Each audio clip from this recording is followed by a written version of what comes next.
Okay, 1, 2, ito yung mga kahalaman. I-propagate namin ang pink esmeralda. Marami na siyang babies, oh. Na, nakuha na ang isang babies. Isang baby transfer na sa maliit na pot. Kasi kung bago lang sa maliit na pot ilagay natin.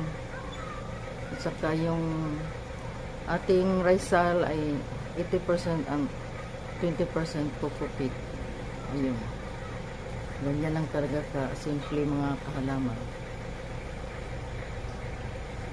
Okay. The other one. Kasi dalawa itong babies. Maganda pa itong pink esmeralda. 3 babies ang binigay niya. Ang isa kinuha na namin.